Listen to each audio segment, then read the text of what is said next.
அன்புக்குரிய தேவனுடைய பிள்ளைகளே, ஆண்டவராகிய இயேசு கிறிஸ்துவின் நாமத்தினாலே இந்த காலை பொழுதிலே உங்களை நாங்கள் வாழ்த்துகிறோம்.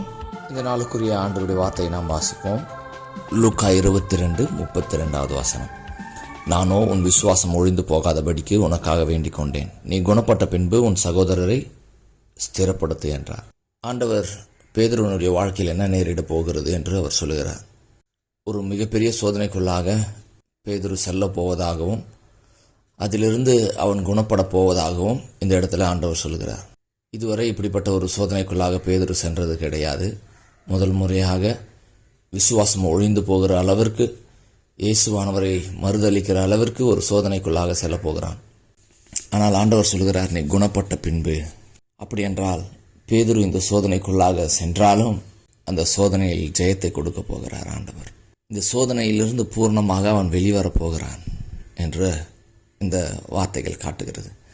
அது மட்டுமல்லாமல் இந்த வார்த்தையினுடைய பின்பகுதி சொல்லுகிறது, உன் சகோதரரை ஸ்திரப்படுத்து.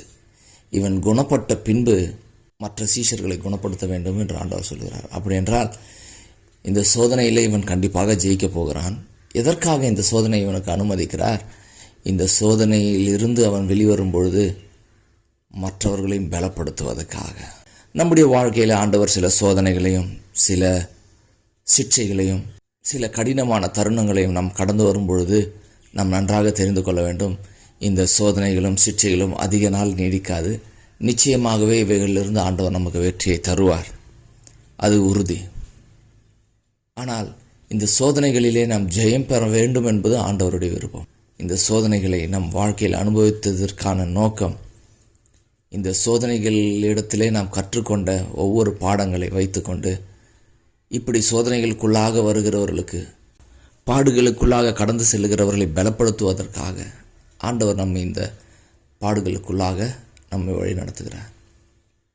இயேசுவானவரும் இந்த உலகத்தில் வாழ்ந்த காலத்திலே ஏன் இப்படிப்பட்ட காரியங்களுக்குள்ளாக கடந்து சென்றார் என்றால், பின் வருகிறவர்களுக்கு மாதிரியை வைத்து போவதற்காக இப்படிப்பட்ட சூழல்கள் ஒவ்வொன்றையும் அவர் ஏற்றுக்கொண்டு அவைகளின் வழியாக கடந்து வந்தார். இன்றைக்கும் நாம் சோதனைகளுக்குள்ளாக கடந்து வரும் பொழுது நம்மை சுற்றி இருக்கிற அநேகரை தேற்றுவதற்காக, நம்மை சுற்றி இருக்கிற அநேகரை பலப்படுத்துவதற்காக, சுற்றி இருக்கிற அநேகருக்கு நாம் வழிகாட்டுவதற்காக ஆண்டவர் நம்மை இந்த பாதைகளுக்குள்ளாக அனுமதிக்கிறார் என்பதை நாம் புரிந்து கொள்ள வேண்டும்.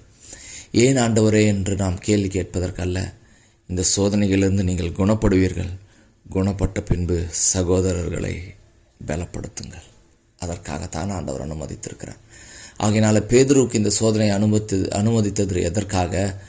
மற்ற சீஷர்களையும் பலப்படுத்தி இந்த கிறிஸ்துவின் சரீரமாகிய சபையை கட்டி எழுப்புவதற்காக ஆண்டவர் இப்படிப்பட்ட ஒரு சோதனைக்குள்ளாக, பாடுகளுக்குள்ளாக அவனை வழி நடத்தினார். இன்று உன்னுடைய வாழ்க்கையில் வருகிறது உன்னை பலப்படுத்துவதற்காக மட்டுமல்ல, அநேகரை நீ பலப்படுத்தி கட்டி எழுப்பி அநேகருக்கு ஆறுதலையும் தேறுதலையும் வழிகாட்டுதலையும் கொடுப்பதற்காகத்தான் அனுமதித்திருக்கிறார் என்பதை புரிந்து கொள் தேவனுடைய ஜனமே. கர்த்தர் தாமே உங்களை ஆசீர்வதிப்பாராக. ஆமென்.